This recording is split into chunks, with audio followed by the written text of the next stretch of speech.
في أماكن مهما الناس حاولت تنساها التاريخ بيرفض، بيفضل مصمم يكون صوته عالي، يفضل يزعق ويقول أنا لسه هنا. اللي هحكيهولك النهاردة مش مجرد قصة مرعبة، دي تجربة حقيقية لإنسان دخل مكان المفروض ما يدخلهوش بشر وخرج منه بس مش زي ما دخل. وعلشان ندخل في القصة على طول عاوزين نحضر الطقوس بتاعتنا، سماعتك وقهوتك واجهز علشان سهرتك.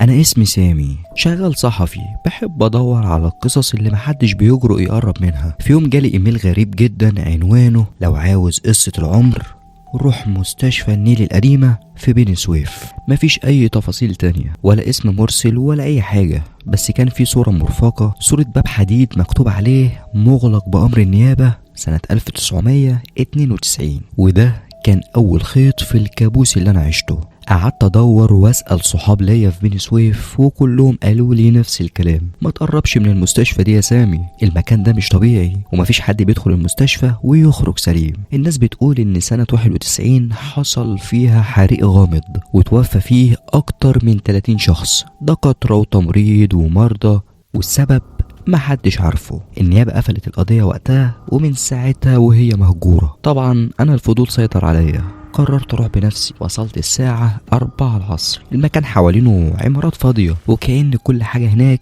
ماتت. دخلت من فتحة صغيرة في جنب السور، ومع أول خطوة جوه حسيت بهوا سقعان دخل في صدري. كان في ريحة غريبة زي ريحة دواء محروق. الهدوء كان مرعب، وكل ما امشي خطوتين اسمع حاجة ورايا. لفيت الكاميرا وسجلت بس الصوت كان بيقطع. اول حاجة غريبة شفتها كان سرير متكسر وكان عليه اثار حزام جلد مربوط وفوقه مكتوب بالدم ما تصدقش اللي بيبان.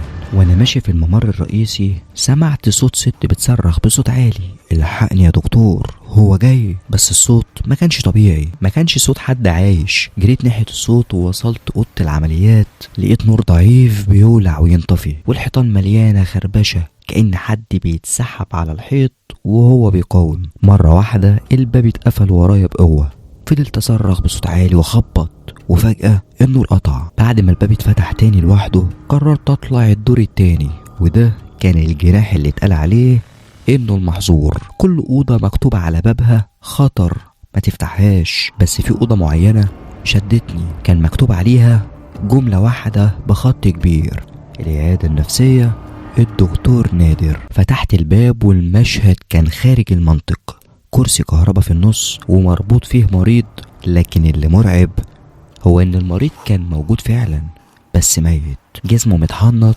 كأنه مات وهو مربوط على الكرسي وسايبينه كده. في درج المكتب لقيت شرايط كاسيت مكتوب عليهم تواريخ.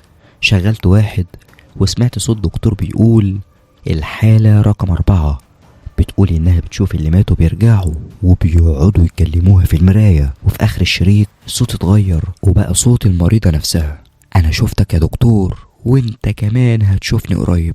طلعت الدور الاخير لقيت اوضه مقفوله بس كان فيها ضوء. كسرت الباب ودخلت، لقيت حيطه كامله معموله زي السبوره مرسوم عليها رسومات مرعبه، وجوه مشوهه، عيون مفتوحه، وسهم كبير بيشاور على الحيطه نفسها. ولما قربت سمعت صوت بيقول انت دخلت يبقى لازم تكمل. رجعت بيتي بعد 10 ساعات جوه المستشفى، بس كل اللي سجلته اختفى. الكاميرا كانت فاضيه، الشرايط اتكسرت، والصور بقت كلها سودة كأني ما روحتش اصلا. بس من يومها كل يوم الساعة 3 الفجر باب اوضتي بيخبط، ولما بفتح بلاقي نفس الكلمة اللي كانت مكتوبة في المستشفى مرسومة بتراب على الارض: ما تصدقش اللي بيبان. في اماكن مش معمولة للبشر، في ابواب لو فتحتها عمرك ما هتقفلها تاني. ولا يوم سمعت عن مستشفى النيل القديمة ابعد، لانها مش فاضية ومش كل اللي خرج منها لسه بني ادم.